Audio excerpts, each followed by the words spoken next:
दिवस కార్యక్రమంలో ప్రధాని మోడీ మాట్లాడుతున్నారు లైవ్ లో చూద్దాం प्रवासी भारतीयों का एक प्रवासी गुजराती स्वागत करता है।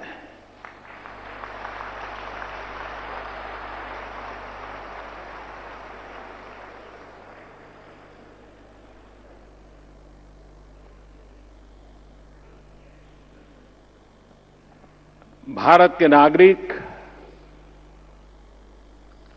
विश्व के 200 से ज्यादा अधिक देशों में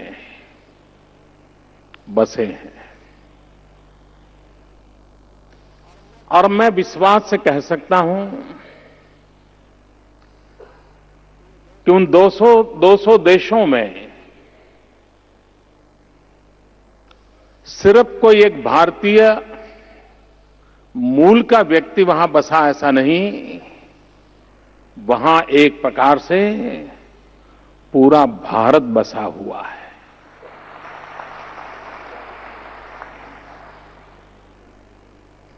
आप सबके माध्यम से भारत वैश्विक बना हुआ है।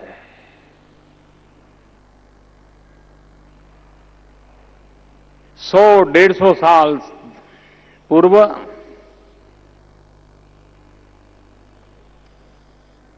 हमारे पूर्वजों ने, साहसिक पूर्वजों ने विश्व में जहां जहां संभावनाएं थी, कुछ नया करने का उमंग था, गुलाम हिंदुस्तान में संभावनाएं नहीं थी, उन्होंने साहस जुटाया और साहस जुटा करके दुनिया के अनेक भूभाग में पहुंचे। सामुद्रिक यात्रा रहती थी, कठिन यात्रा रहती थी, कभी कभी लक्ष्य तक पहुंच भी नहीं पाते थे,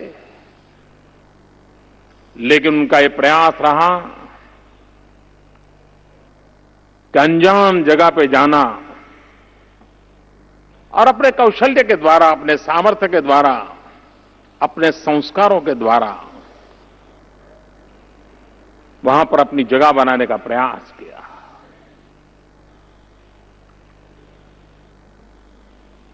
कुछ कालखंड ऐसा भी आया कि जब भारत के शिक्षित लोग, प्रोफेशनल्स, जीवन में और नई ऊंचाइयों को पाने के लिए, ज्ञान वृद्धि के लिए, एक्सपोजर के लिए विश्व में गए, उन्होंने भारत की एक नई पहचान बनाई। लेकिन वो एक कालखंड था जब आप अपना प्राण प्रिय देश छोड़ करके, अपने स्वजनों को छोड़ करके, यार दोस्तों को छोड़ करके दुनिया किसी और छोर पर चले जाते थे। कभी साहसिक स्वभाव के कारण, तो कभी संभावनाओं को तलाशने के लिए, तो कभी अवसर खोजने के लिए। वो समय था, शायद ये जरूरी था। लेकिन मैं आप सबका स्वागत करते हुए विश्वास दिलाता हूं, जब हमारे पूर्वज गए थे संभावनाओं को तलाशने के लिए, अब भारत की धरती पर संभावनाएं आपका इंतजार कर रही है।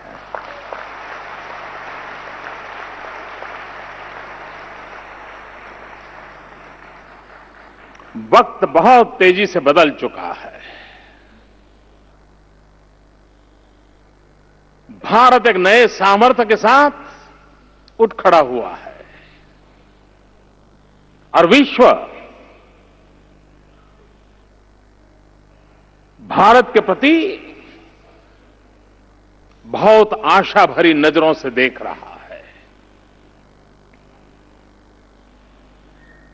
आज गयाना, साउथ अफ्रीका, मॉरिशस विशेष मेहमान के रूप में हमारे बीच में विराजमान है। मैं जब मुख्यमंत्री नहीं था, उसके पहले मुझे इन सभी स्थानों पर जाने का अवसर मिला है और गयाना के आदरणीय राष्ट्रपति जी अपनी पार्टी का और उनके फाउंडर भूतपूर्व राष्ट्रपति जी का उल्लेख कर रहे थे। उनके सुपुत्र भरत जगदेव जी जब राष्ट्रपति थे तब मेरा काफी उनसे सत्संग हुआ था और गयाना के लोग किसी भी समाज के क्यों न हो,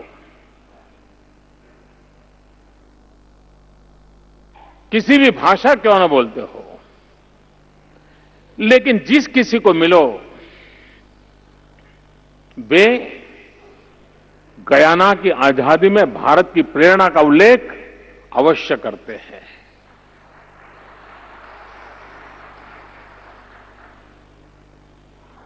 महात्मा गांधी 100 साल पहले साउथ अफ्रीका से चले थे और मातृभूमि की सेवा करने का सपना लेकर के भारत मां को गुलामी की जंजीरों से मुक्त कराने के लिए मानवतावाद में विश्वास लेकर के इस धरती पर आए थे। वो निकले थे साउथ अफ्रीका से, आए थे हिंदुस्तान। आज साउथ अफ्रीका भी हमारे बीच मौजूद है जहां से गांधी लौटे थे। और अफ्रीकन कांग्रेस का जन्म, अफ्रीकन नेशनल कांग्रेस का जन्म हुआ 8 जनवरी को हुआ था। आज 8 जनवरी है, आज ही का दिवस है। जबकि और तब उस समय महात्मा गांधी की दीर्घदृष्टि कैसी थी। उस समय गांधी जी ने अफ्रीकन नेशनल कांग्रेस के जन्म समय पर विश्व को जो संदेश दिया था, उस संदेश में एक विश्वास झलकता था और उन्होंने कहा था कि ये नवजागरण का प्रेरणा बिंदु बन के रहेगा। ये बात उस समय महात्मा गांधी ने कही थी। आज भी मॉरिशस में 2 अक्टूबर कभी हमारे यहां जिस प्रकार से नहीं मनाई जाती होगी, वैसी 2 अक्टूबर आज भी मॉरिशस में मनाई जाती है। और मुझे सबसे पहले मॉरिशस में 2 अक्टूबर मनाने के लिए ही जाने का अवसर मिला था। और आज भी उनका जो, जैसे हमारे यहां गुजरात में महात्मा मंदिर अब इस प्रकार के कार्यक्रमों का प्रमुख केंद्र बना है, मॉरिशस में भी गांधी सभागृह ये सबसे बड़ा केंद्र बिंदु है। यानी हम देख सकते हैं कि कितना अपनापन। और आज शायद दुनिया में 70-80 देशों से भी ज्यादा देश होंगे जहां पर महात्मा गांधी की प्रतिमा लगी हुई है। अभी मैं कुछ दिन ऑस्ट्रेलिया गया था, वहां पर भी मुझे सौभाग्य मिला महात्मा गांधी की प्रतिमा के अनावरण का। कहने का तात्पर्य यह है कि इस विश्व मानव की पहचान, ये युग पुरुष की पहचान विश्व को जितनी ज्यादा होगी और समय रहते होगी, कभी कभी उलझनों में घिरे हुए दुनिया को वैचारिक स्पष्टता का संदेश देने की ताकत आज भी गांधी रखते हैं। आज भी गांधी के विचार विश्व को और खास करके मानवतावाद को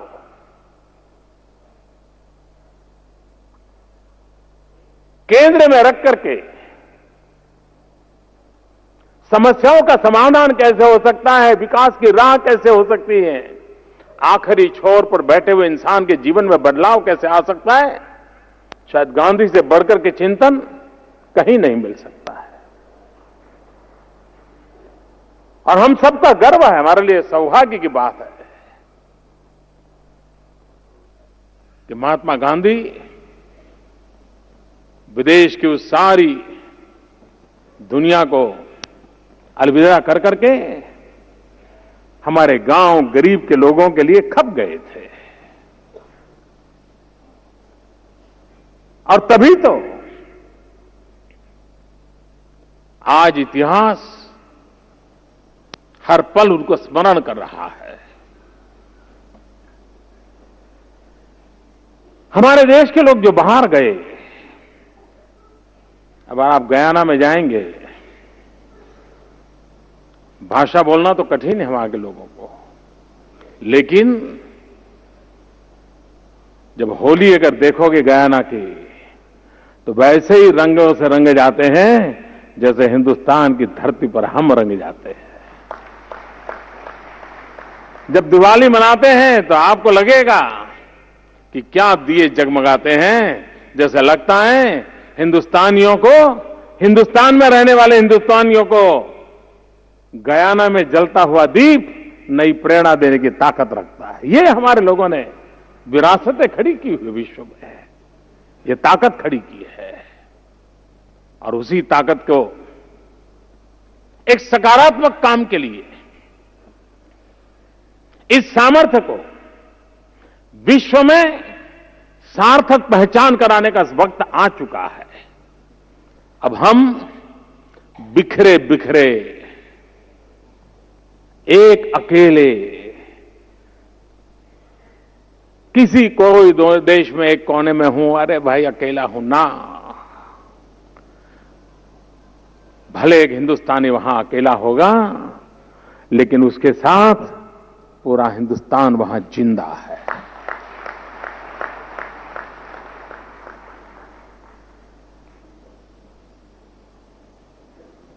मैं एक नई जिम्मेवारी मिलने के बाद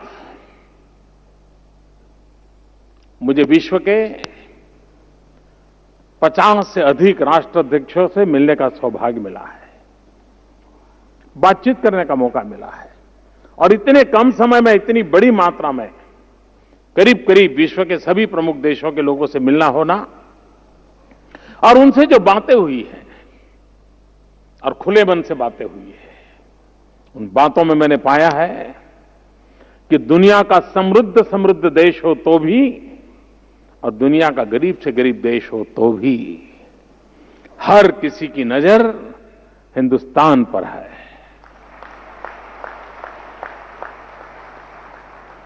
हर एक को लगता है कि हम जहां जाना चाहते हैं शायद भारत के साथ कदम मिलाकर के हम चल सकते हैं। हर कोई अपनी एकाध एकाध कोई चीज के साथ भारत को जोड़ करके देख रहा है। ऐसे अवसर बहुत कम आते हैं। अब हम हिंदुस्तान के लोग जो विदेशों में बसे हुए हैं, ये उनका कर्तव्य बनता है कि वे इस अवसर को मानव जात के कल्याण की दृष्टि से और भारत के उत्कर्ष की दृष्टि से हम कैसे काम में लगाए सके। और मैं मानता हूं आज हर भारतीय एक शक्ति के रूप में वहां विराजित है। वो अगर संगठित शक्ति बनती है, अगर वे अपने आप में एक ड्राइविंग फोर्स बनती है, तो हम अनेक नए परिणामों को प्राप्त कर सकते हैं। विश्व में भारतीयों के प्रति जो आदर है, जो लगाव है, उसका कारण वहां रहने वाले भारतीय के पास कोई विपुल मात्रा में धन संपदा है इसलिए नहीं है। जिन मूल्यों को लेकर के वो जी रहा है, जिन सांस्कृतिक विरासत का वो प्रतिनिधित्व करता है, और उसका परिणाम है कि आज दुनिया में किसी भी देश में वहां के नागरिक को जब पता चले कि हमारे पड़ोस वाले घर में कोई भारतीय परिवार रहने के लिए आने वाला है, वो सबसे ज्यादा खुशी उसको होती है कि वाह बहुत अच्छा हो गया, हमारे बगल में भारतीय पड़ोसी रहने आया है, हमारे बच्चों के विकास में बहुत काम आएगा। क्यों? क्योंकि फैमिली वैल्यूज वो अपने आप सीख जाएगा। दुनिया के किसी भी देश में भारतीय को यह अनुभव नहीं आता है, नहीं भाई हमारे मोहल्ले में नहीं, हमारी गली में नहीं, हमारी सोसाइटी में नहीं, ऐसा कभी अनुभव नहीं आता है। ये क्या, वो कौन सी ताकत है? ये अपनापन, ये लगाव दुनिया हमें स्वागत करने के लिए वहां फैला करके खड़ी रहती है। उसका कारण क्या है? ये हमारे मूल्य है, हमारी संस्कृति है, हमारे संस्कार हैं, हमारी इस विरासत को हम जी रहे हैं, उसी की तो वजह से हो रहा है। और इसलिए हमारी ये जो बदौलत है, उस बदौलत को हम कैसे आगे लेकर के जाएं, उस दिशा में हमें प्रयास करना चाहिए। कभी कभार लोगों को लगता है कि भाई अब हम बाहर रहते हैं, सालों से चले गए, अब हम क्या कर सकते हैं। मैं समझता हूं ऐसा सोचने की जरूरत नहीं है। कोई 1-2 महीने पहले की घटना है, मुझे गुजरात से किसी ने एक अखबार का कटिंग भेजा था, उसके जेरॉक्स भेजी थी और बड़ा इंटरेस्टिंग था, मैं नाम वगैरह तो भूल गया। सूरत जिले में कोई एक एनआरआई अपने गांव आते थे, हर साल आते थे। जब अपने गांव आते थे 15 दिन, महीना, 2 महीना जितना भी रुकते थे, वे सुबह झाड़ू लेकर के गांव की सफाई किया करते थे। गांव की गलियों में जाते थे, कूड़ा कचरा साफ करते थे और गांव वाले उनकी बड़ी मजाक उड़ाते थे। उनको लगता था इसका स्क्रू ढीला हो गया है। सबको उनके प्रति बड़ी विचित्रता भाव रहता था। लेकिन इस बार जब वो आए, उन्होंने तो वो काम पहले से कर दे, इस बार भी शुरू किया। अपने गांव में निकल पड़े, आते ही दूसरे दिन सुबह, जेट लैग वगैरह कुछ नहीं, बस वही काम। इस बार उन्होंने देखा पूरा गांव उनके साथ जुड़ गया था। और वो खबर मुझे किसी ने एक प्रेस कटिंग भेजा था। एक प्रवासी भारतीय, मैं 100 साल पहले गांधी को देखता हूं, दुनिया को कैसे खड़ा कर दिया, और एक छोटा सा नागरिक जिसका नाम पहचान कुछ नहीं है, लेकिन कमिटमेंट के साथ उसने अपने गांव को कैसे बदल दिया, इसका उदाहरण मैं कहता हूं। ये ऐसे तो एक अनेकों होंगे जिन्होंने अपनी शक्ति, बुद्धि, समझ को समय रहते मां भारती की सेवा के लिए लगाने का प्रयास किया होगा। और यही तो है हमारी ताकत। आप देखिए, दुनिया भारत को कितना प्यार कर रही है, उसका उदाहरण देखिए। मुझे पहली बार यूएन में जाने का अवसर मिला। वहां मुझे भारत की तरफ से बोलना था, तो बोलते बोलते मैंने एक बात कही कि यूनाइटेड नेशन अनेक अंतर्राष्ट्रीय दिवस मनाता है, चिल्ड्रन डे मनाता है, विमेन डे मनाता है, नॉन वायलेंस डे मनाता है। क्यों न विश्व योगा डे बनाए, अंतर्राष्ट्रीय योग दिवस कैसे बने, ये मैंने वहां प्रस्ताव रखा। और यूनाइटेड नेशन के इतिहास की एक अद्भुत घटना घटी। 193 कंट्रीज है यूएन के member. Out of 193 countries, 177 countries ने को स्पॉन्सर के नाते उस प्रस्ताव का समर्थन किया।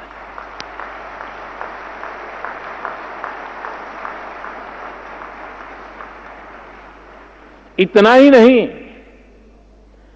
इस प्रकार के प्रस्तावों में आज तक जितना समर्थन मिला है, ये रिकॉर्ड ब्रेक है। किसी भी प्रस्ताव को कभी भी इतने सारे देशों ने समर्थन किया, ऐसा नहीं होगा। 40 से अधिक मुस्लिम कंट्रीज ने समर्थन किया।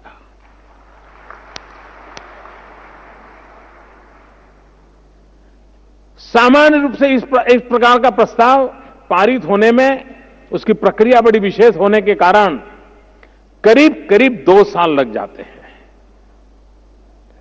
इस प्रस्ताव को पारित होने में मुश्किल से 100 दिन लगे। मैं इस चीज को विस्तार से इसलिए कह रहा हूं कि विश्व भारत को गले लगाने के लिए किस प्रकार से तैयार है, ये उसकी एक छोटी सी झलक है। इससे हम अंदाज कर सकते हैं। రైట్, ప్రవాస భారతీయ దివస్ సందర్భంగా ప్రసంగిస్తున్న మోడీ ప్రపంచవ్యాప్తంగా 200లకు పైగా దేశాల్లో భారతీయులున్నారని, దేశం బయట కూడా వారు తమ ఐక్యతను, భారతీయ గొప్పతనాన్ని చాటి చెప్పారని, అయితే ఇప్పుడు అనేక అవకాశాలు భారతదేశంలో ఉన్నాయి కాబట్టి ఇక్కడ అభివృద్ధికి వారంతా చేయూతనివ్వాలని కోరుతూ ఉన్నారు. ఇవి ఇప్పుడు అప్డేట్స్. తర్వాత రాగం తానివి